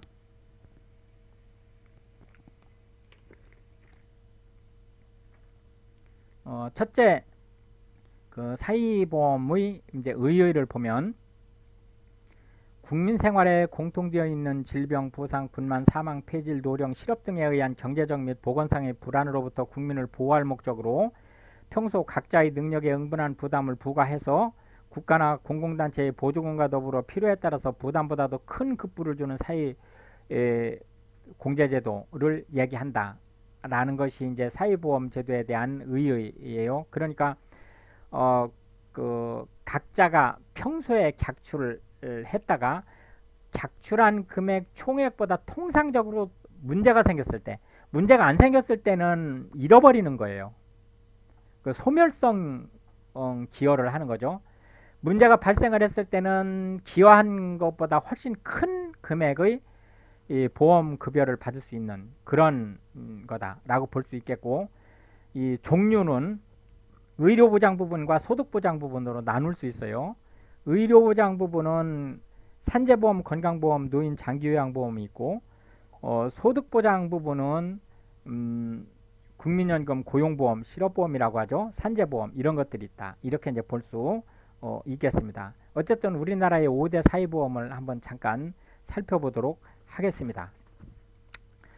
건강보험, 옛날에 4대 보험이라는 말을 많이 알고 있었기 때문에 5대 보험 하면 좀 낯설 수 있어요. 건강보험, 국민연금, 산재보험, 고용보험 이게 4대 보험이죠. 여기에다가 노인 장기요양보험이 지금 들어와서 5대 보험이 된 거예요. 건강보험, 노인장기요양보험, 국민연금은 보건복지부에서 관할하고 있고, 산재보험, 고용보험은 고용노동부에서 관여를 하고 있죠. 운영기관은 건강보험, 노인장기요양보험은 국민건강보험공단에서, 그리고 국민연금은 국민연금관리공단에서, 산재보험은 근로복지공단에서, 고용보험은 고용노동부에서 직접. 근거법은 국민건강보험법, 노인장기요양법, 국민연금법, 산업재해보상보험법, 고용보험법이 있고, 시행일은 이게 시험에 납니다. 체크하고 계셔야 돼요. 이 순서를 알고 있어야 돼요. 1977년 7월 1일 건강보험, 2008년 7월에 노인장기요양보험, 맨 마지막에 된 거죠. 1988년 1월에 국민연금, 1964년 7월에 산재보험, 가장 오래된 거죠. 1995년 7월에 고용보험. 보장 내용은 의료보장, 건강증진, 장기요양, 소득보장, 그 다음에 의료 및 소득보장, 소득보장. 대상은 건강보험은 전 국민이에요. 그래서 이 개보험제도라고 하는 게 개보험. 모든 국민. 그 다음에 이제 노인 장기요양보험은 60세 이상이나 노인성 질환자. 국민연금은 18세 이상 65세 미만. 타연금법. 타연금법이 뭐죠? 공무원연금법이라든지 또는 교육 공무원 또는 교육 그 사립교원 연금, 이런 연금에 가입되어 있을 경우에는 제외되는 거죠. 그 다음에 이제 산재보험, 고용보험은 모든 기업이에요. 상시 1인 이상 근로자가 상근하는 모든 기업이라고 보시면 되겠습니다. 이제 계속해서 사회보험을 이 정도로 보고 공공부조 쪽으로 넘어가도록 하겠습니다. 옛날에 의료보호라고 하던 게 지금 공공부조로 넘어와 있어요. 퍼블릭 어시스턴스라고 하는데 이건 공적부조라는 말로도 얘기를 합니다. 똑같은 말이에요. 이것이 이제 어떤 의의를 갖느냐 하면, 직접 국가의 책임하에 재분배하기 위한 소요자금을 세금으로 일반 재정 수업에 의존하는 것을 공공부조다, 이렇게 얘기를 하고 있습니다. 생활보호법이 근거법인데요. 1961년 12월 31일 날 제정됐고요. 생활보호 및 의료보호 업무, 자력으로는 자리 불가능한 상태에 있는 자를 구제하기 위한 제도입니다. 부조는 국가의 책임을 중심으로 하고 일부분은 지방 공공단체가 책임 부담을 하고 있습니다. 1961년에 생활보호법이 제정되고 1977년에 의료보호법이 제정됐고 2000년 10월에 국민기초생활보장법으로 개정이 됐어요. 그랬다가 2001년 10월 1일에 의료급여법으로 개정이 됐다. 이제 사업 내용은 소득보장 사업과 의료보장 사업이 있는데, 소득보장 사업은 국민기초생활보장사업, 생계급여, 교육급여, 해산급여, 장제, 이제 돌아가셨을 때 의료급여, 자활급여, 주거급여 이런 게 있고요. 의료보장으로는 의료급여 사업의 1종, 2종, 아까 1종은 100%, 2종은 20, 30%라겠죠. 불황인 보호사업,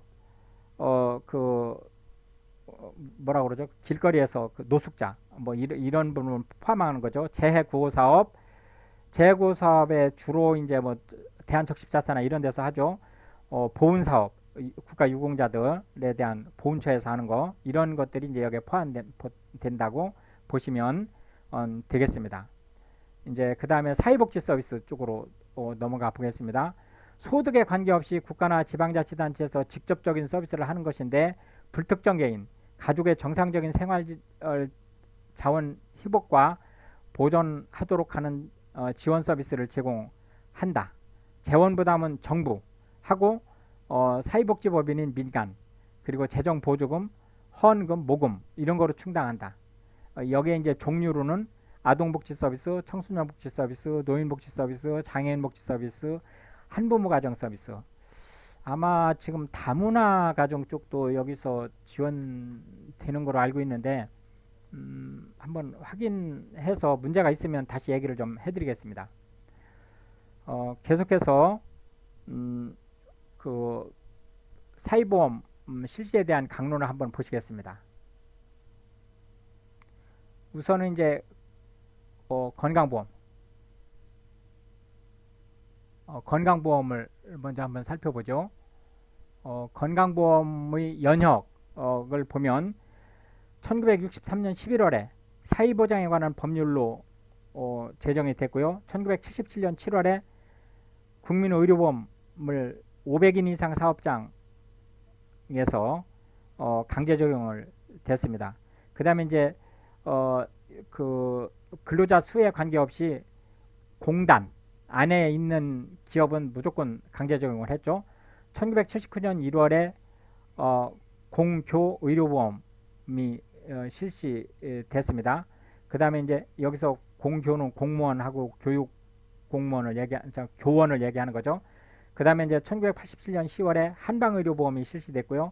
1988년 1월에 농어촌 지역의료보험이 실시가 됐습니다. 그리고 1989년 7월에 전국민 의료보험 실시를 하고, 약국의료보험 전면 실시를 하고, 도시지역 의료보험 실시로, 도서지역 의료보험 실시로 전국민 의료보험이 실시됐습니다. 직장의료보험은 공무원 및 사립학교 교직원 의료보험, 지역의료보험으로 이제 운영이 그때는 이제 나누어서 됐었어요.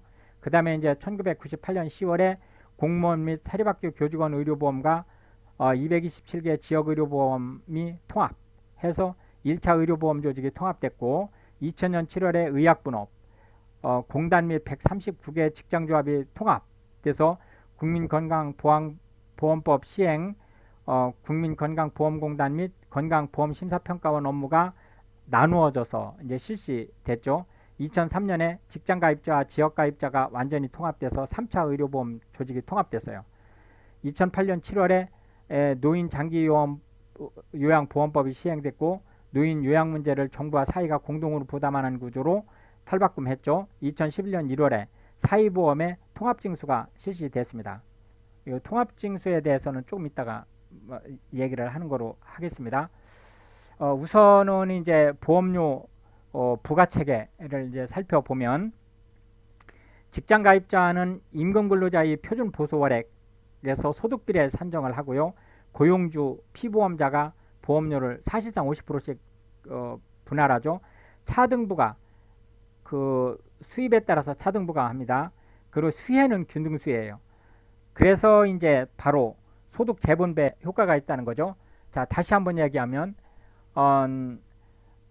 차등부가 균등수혜가 이 보험, 사회보험의 기본이에요. 기억하고 계시기 바랍니다. 그 다음에 이제 지역가입자는 재산, 소득, 생활수준, 그리고 이제 지역 실정에 따라서 보험료가 부과됩니다. 이제 적용 대상을 보면 건강보험을 얘기하는 거죠.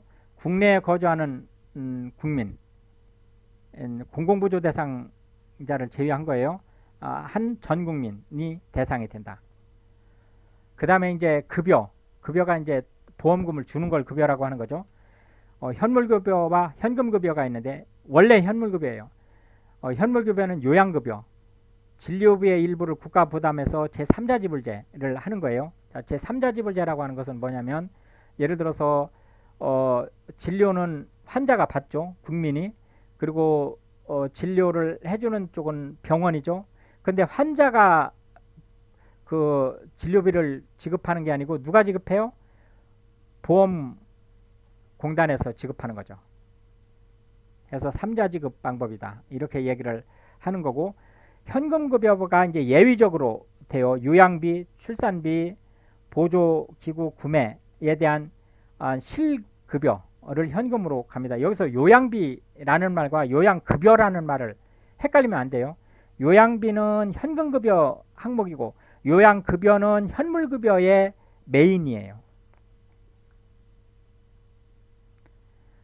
그 다음에 이제 그 진료비 일부를 본인 부담을 하게 되죠. 예를 들어서 뭐 입원했을 경우는 20%, 뭐 외래를 했을 경우는 30%, 뭐 이런 식으로 이제 그 일정 비율에 의해서 이제 본인 부담을 하게 되고, 그 다음에 이제 특징이 통합징수 구분고지를 하는 거예요. 이 통합징수라는 말이 무슨 말이냐면 5대 보험을 한꺼번에 징수하는 거예요.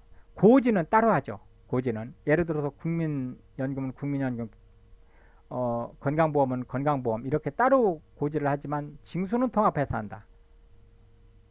신고도 한 군데만 하면 나머지에 다 덩달아 갑니다. 예를 들어서 취득신고를 국민연금에다 했다. 그러면 국민연금에다 해도 건강보험이라든지 이런 쪽으로 다 날아가요.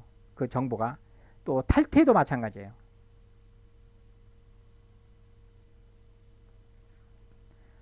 이제 이런 건강보험의 진료 체계를 좀 한번 살펴보도록 하겠습니다.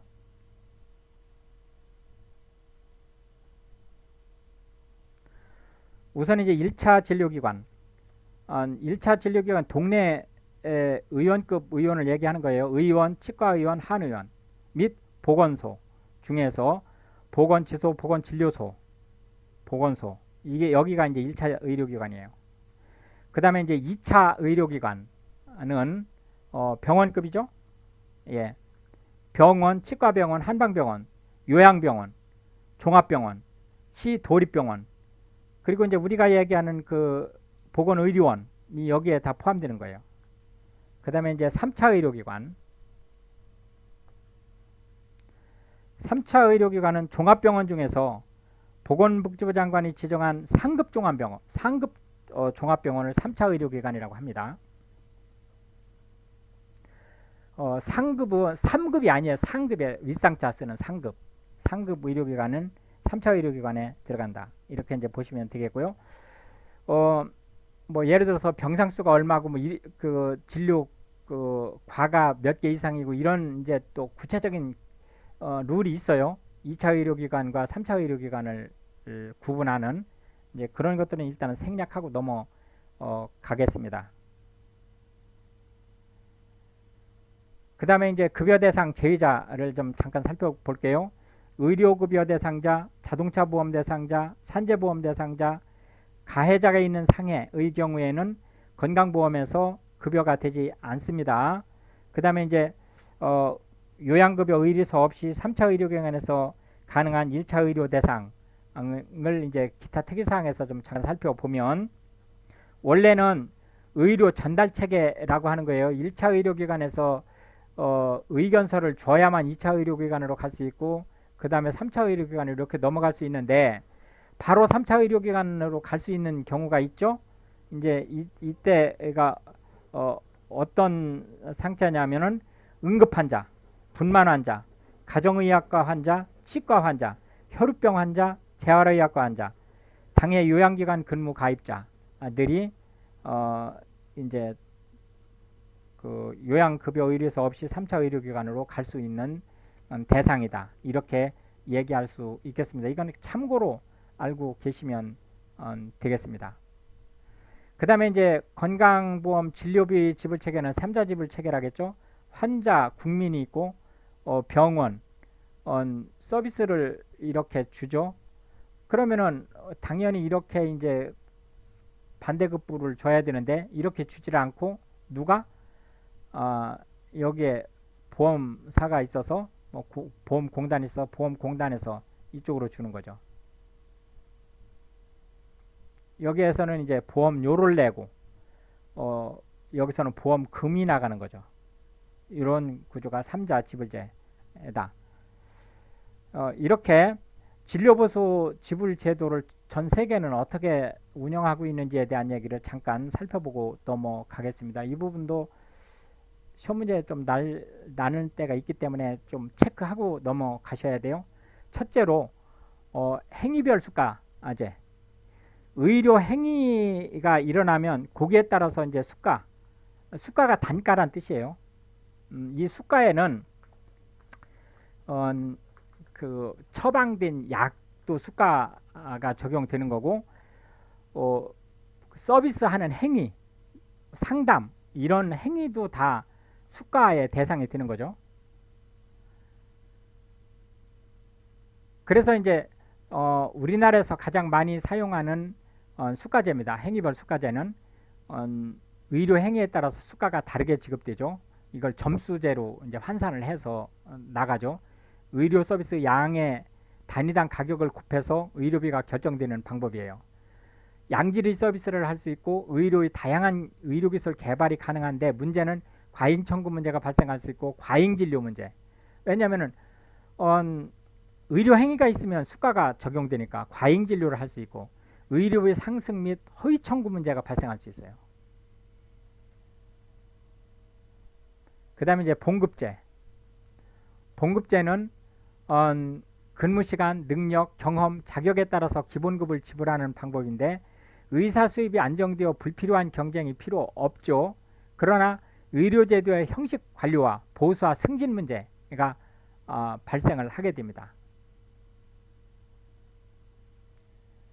그 다음에 이제 인두제. 지역의 주민 등록 또는 입원 환자의 수에 따라서 일정액을 보상하는 방식이에요. 이 인두라는 것이 사람 머리라는 뜻이죠. 머리 수에 따라서 저렴한 비용과 간단한 행정 절차와 예방 목적에 관심이 크죠. 그런데 고급 의료, 중증 질병 환자를 안 보려고 그러죠. 왜? 환자 머리에 따라서 비용이 지불되니까.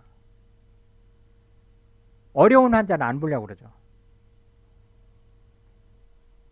이제 DRG, 일정액의 진료비만 부담하는 보수지불 방법입니다. 2020년 6월부터 수정체 수술, 편도 및 아데노이드 수술, 맹장 수술, 항문 수술, 서해 및 대퇴부 탈장 수술, 서해는 사타구니를 얘기하는 거죠. 자궁 및 자궁 부속지 수술, 제왕설계 이런 그 분야에서 포괄수가제가 적용되고 있어요. 얘는 과잉 진료가 억제되죠. 의료 서비스 남용이 억제되고 의료비 상승이 억제되는 효과를 가지고 올 수 있습니다. 단점은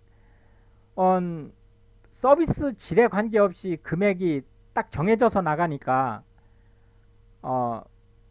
고급 진료를 안 하려고 그러죠.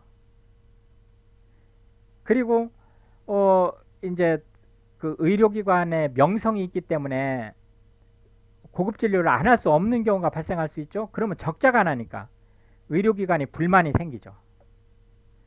그리고 응급하게 조치만 하면 내쫓아버리죠. 왜냐하면 두면 둘수록 손해니까. 이제 이런 문제가 발생을 하죠. 그 다음에 이제 총액계약제를 한번 살펴보겠습니다. 이거는 보험자, 우리나라로 말하면 이제 건강보험공단이죠. 의사단체가 미리 총액을 결정해 놓고 치료하는 제도예요. 이거는 1년 진료 보수 총액을 사전에 결제하고 과잉 진료나 진료비 상승을 방지하는 그러한 그 효과가 있죠. 그런데 계약 체결이 너무 어려워요. 그리고 또 어떤 문제가 발생하냐면은 이미 돈이 결정이 돼 있기 때문에 까다로운 진료를 안 하려고 그러죠. 그리고 까다로운 진료는 둘째치고 아예 그건 병원에 오지 마세요. 이런 일이 벌어질 수 있어요. 그러니까 최소한의 진료도 안 하는 일이 벌어질 수 있어요. 왜 그러냐면은 진료를 하든 안 하든 1년 그 연봉이 결정이 돼 있기 때문에.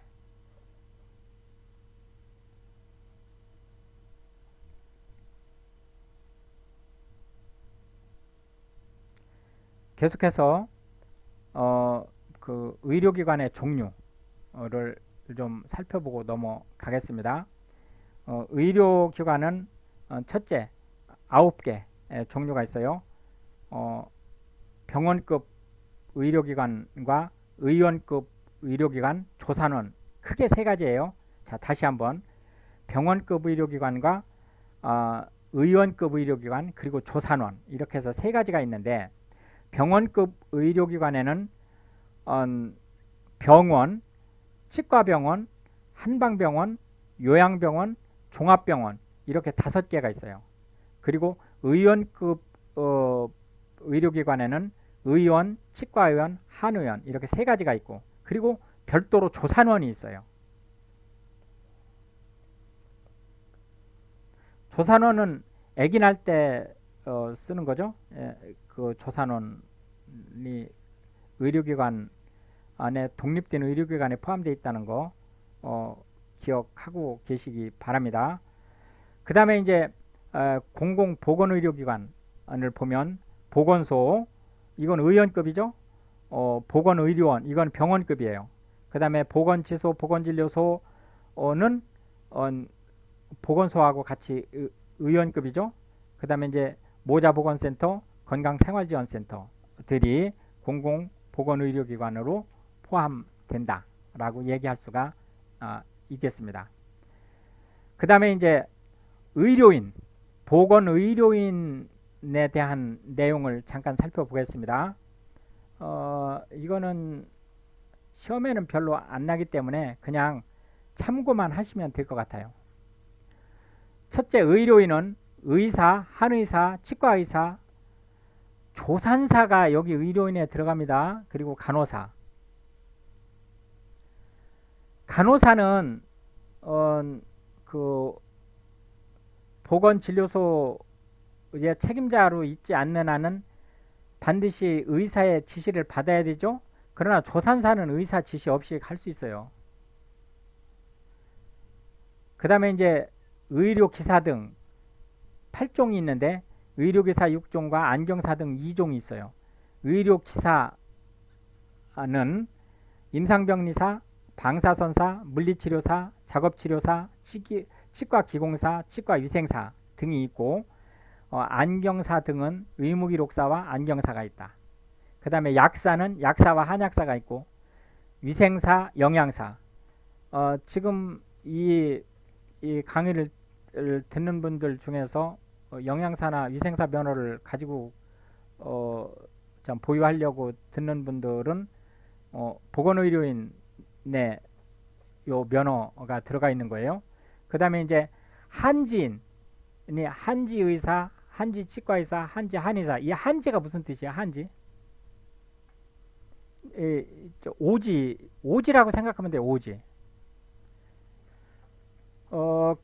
근데 이게 재미있는 게 이 한지의사나 치과의사, 한의사는 지금 우리가 얘기하는 이 한의사고시나 의사고시나 치과의사고시에 합격하지 않은 분들도 의사나 치과의사나 한의사로 근무하실 수 있어요. 지금은 아마 앞으로는 이제 이분들이 연결이 안 될 거예요. 그렇지만 이게 이제 왜 그러냐면 너무 오지라서 여기에서 근무하실 조건이 안 돼요. 그러니까 그 동네 옛날에 동네 유지였던 분이 먹고 사는데 지장이 없는 거예요. 집에 뭐 땅도 많고 부모님으로부터 조상님으로부터 물려받은 재산도 많고 하기 때문에 돈에 그렇게 그 크게 구애받지 않는 분들이 이렇게 이제 그 의료 기술을 취득을 해가지고 의료 행위를 하시는 경우 이제 인정을 국가에서 인정을 해준 케이스들이 있어요. 이제 이래서 이제 한지라는 개념이 이제 들어온 거니까 참고하시기 바랍니다. 그 다음에 이제 전문의 간호사, 전문 간호사가 있어요. 의사 전문의, 치과 의사 전문의, 한의사 전문의, 간호사, 전문 간호사가 있죠. 요 전문의는 전문의라고 표시할 수 있어요. 예를 들자면 그 전문의라고 표시하지 않은 의사와 전문의라고 표시한 의사는 격이 다르죠. 전문의라고 해서 다른 그 자기 전문 분야 이외에 다른 업무를 보지 못하는 건 아니에요. 법적으로는 다 볼 수 있어요. 그러나 뭐를 못 보는 거죠? 일반의가 치과는 못 보는 거죠. 왜냐하면은 면허가 다르기 때문에. 그리고 이제 간호사도 전문 간호사를 취득할 수 있습니다. 이제 그 부분 이제 체크하고 넘어가시고요. 그 다음에 이제 응급구조사는 1급, 2급, 1급, 2급으로 나눠지고요. 그 다음에 기타, 한약조제, 정신보건 전문요원, 의지, 보조기, 간호, 조무사, 그 다음에 요양보호사, 안마사. 안마사는 오로지 맹인들만 될 수 있습니다. 이제 복지 차원에서 그렇게 한 거죠. 이제 이러한 분들이 역시 기타 보건의료인에 들어갈 수 있고, 의료 유사업자로 접골, 침만 놓는 사람이에요. 그도 구사는 침 비슷하죠. 침 비슷한데 그 수지침 뭐 이런 것들이 이제 여기 지금 구사에 들어가는 거로 보시면 되겠습니다. 그 다음에 노인 장기 요양 보험으로 넘어가도록 하겠습니다.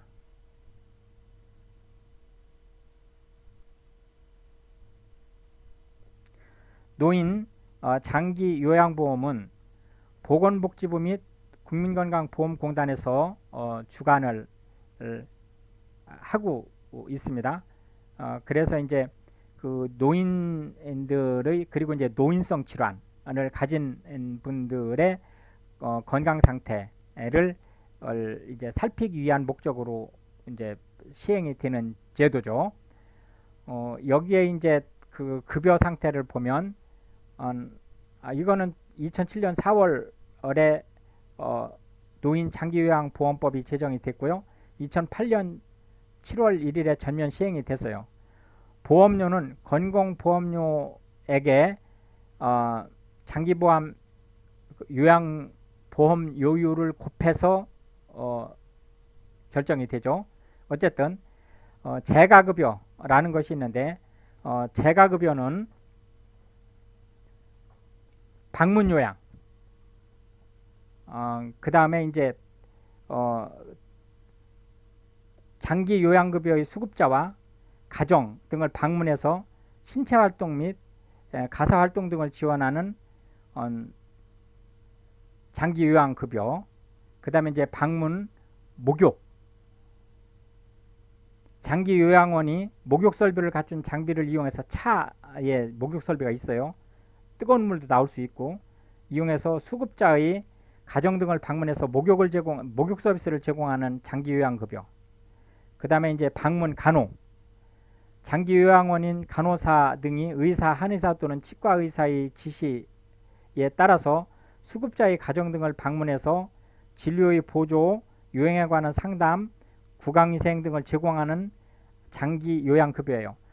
여기서 왜 이 말이 지금 들어가 있느냐면 원래 진료는 그 신고된 의료기관에서만 할 수 있는 거예요. 원래 뭐 예를 들어서 만약에 안양병원에 내가 근무한다 또는 그 신고를 안양병원으로 그 신고를 했다 그러면은 안양병원에서만 진료를 할 수 있는 거예요. 그런데 방문 진료를 하게 되면 이 법을 위반하는 게 되는 거죠. 그래서 이제 이 규정이 들어가 있는 거예요. 그러니까 참고 하시기 바랍니다. 그 다음에 이제 주 야간 보호 부분이 있죠. 수급자를 하루 종 일정한 시간 동안 장기요양기관에 보호하여 신체활동 지원 및 심신기능의 유지 향상을 위한 교육, 훈련 등을 제공하는 장기요양 급여다. 이렇게 이제 보실 수 있겠고요. 그 다음에 이제 단기보호라는 것이 있어요. 수급자를 보건복지비용으로 정하는 범위 안에서 일정 기간 동안 장기 요양기관에 보호해서 신체활동 지원 및 심신기능의 유지 향상을 위한 교육, 훈련 등을 제공하는 장기요양급여다. 이렇게 얘기할 수 있고, 이제 시설급여는 시설에 이제 수용을 하는 급여. 그 다음에 특별 현금급여는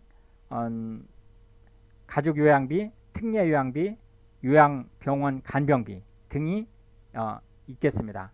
이렇게 해서 이제 이 재가급여에 들어가는 지금 제가 표시를 좀 잘못해 놨는데요. 이 재가급여가 높은 위치에 있어요. 재가급여에 들어가는 것은 이렇게 방문간호, 주야간보호, 단기보호 등이 있다라고 이제 보시면 되겠습니다.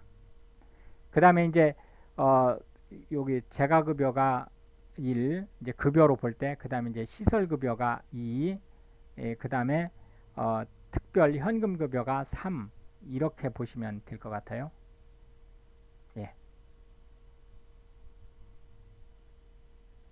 계속해서 재원을 한번 살펴보도록 하겠습니다. 건강보험 가입자의 보험료와 정부, 본인 일부 부담금 으로 이제 구성이 됩니다. 본인 부담금은 재가급여의 경우 장기요양급여의 15%, 시설급여의 경우 장기요양급여 비용의 20%를 부담하죠. 이제 이 대상자는 스스로 일상생활이 곤란한 65세 이상 노인, 노인성 질환, 치매, 뇌혈관성 질환, 파킨슨병 등을 가진 64세 미만의자로 국민들 중 6개월 이상 타인의 지속적인 도움이 필요하다고 장기요양 등급 판정위원회에서 인정을 한 사람.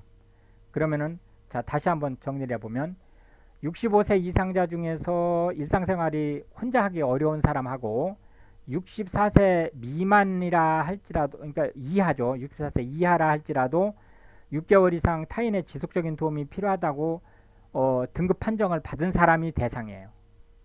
예, 등급 판정 기준을 한번 보면 장기요양 등급 1급, 심신의 기능 상태 장애로 일상생활에서 전적으로 다른 사람의 도움이 필요한 사람. 이제 점수로 보면 95점 이상이에요. 요양 등급 2급 75점 이상, 95점 미만. 심신의 상태 장애로 일상생활에서 상당 부분 다른 사람의 도움이 필요한 자. 3등급 60점 이상, 75점 미만. 심신의 기능 상태 장애로 일상생활에서 부분적으로 다른 사람의 도움이 필요한 사람. 4등급 51점 이상, 60점 미만이에요. 심신의 기능 상태 장애로 일상생활에서 일정 부분 다른 사람의 도움이 필요한 자로서 장기 요양 인정 점수가 51점에서 60점 미만인 사람. 그 다음에 5등급 치매 환자로서 장기 요양 인정 점수가 45점 이상, 51점 미만인 사람. 인지지원 등급 치매 환자로서 장기 요양 인정 점수가 45점 미만인 사람. 이제 이렇게 이제 그 등급 기준이 된다라고 볼 수 있겠습니다. 계속해서 국민연금을 한번 살펴보도록 하겠습니다. 국민연금은 국민생활과 소득을 보장하는 제도고요. 보건복지부 및 국민연금관리공단에서 주관을 하는데 1988년 1월 1일에 10인 이상 사업장이 당연사업장으로 적용되기 시작해서 1999년 4월 1일에 18세 이상 60세 미만의 전 국민이 대상이 됐습니다. 여기서 이제 급여의 종류를 국민연금 얘기하는 거죠. 급여의 종류는 만 60세 이상이 되는 노령연금. 요거는 그 연금이 실시되는 시기는 지금 연차적으로 조금씩 달라요. 60세, 60세, 62세, 63세, 64세, 65세 이런 식으로 지금 좀 다르기 때문에 그거는 매뉴얼을 좀 보셔야 됩니다. 장애연금, 유족연금, 반환 일시금 이런 종류가 있다. 그 다음에 이제 고용보험, 우리가 실업보험이라고도 하죠.를 한번 보시겠습니다. 실업예방, 고용촉진, 직업능력 향상, 근로자의 생활안정, 재취업을 지원하는 사회보장제도죠. 고용노동부 및 근로복지공단에서 주관해서 복지, 교육, 훈련, 고용 업무를 지원하는데 1995년 7월 1일 날 고용보험이 실시됐고 1998년 10월 1일에 전사업장으로 확대됐습니다. 급여의 종류로는 고용안정사업기금, 직업능력개발사업, 실업급여 등이 지급이 된다. 이렇게 볼 수가 있겠습니다. 산재보험, 산업재해 보상보험이죠. 산업재해에 대해 근로자 보호를 목적으로 하는 보험제도예요. 고용노동부 및 근로복지공단에서 주관하고요. 1964년 7월 1일 우리나라 최초로 사회보험제도가 이제 실시됐죠. 2000년 7월 1일에 전사업장으로 실시됐습니다. 보험료 부담은 전액을 사업주가 부담합니다. 근로자 1인 미만 사업장에서도 현재 실시가 되고 있다. 이제 급여의 종류를 좀 살펴보면 요양급여는 산재로 인한 부상 또는 질병의 치료를 위해 요양비 지불이 필요할 경우 3일 이내에 치유되는 부상 질병일 경우 산재보험 급여를 지급하지 않습니다. 요양비 전액을 지급해요. 그 다음에 이제 휴업급여, 산재로 인한 휴업 기간 중에 요양급여와 같이 3일 이내는 지급하지 않아요. 1일 평균급여의 70%를 지급합니다. 그 다음에 이제 장해급여는 연금으로 내보낼 수도 있고 일시금으로 내보낼 수도 있어요. 연금으로 나갈 때는 산재로 인한 부상 질병의 치유 후 장애가 남아있으면 그 정도가 장애 등급 1에서 3등급인 경우 4에서 7등급인 경우에 연금이나 일시금 등 선택을 할 수 있습니다.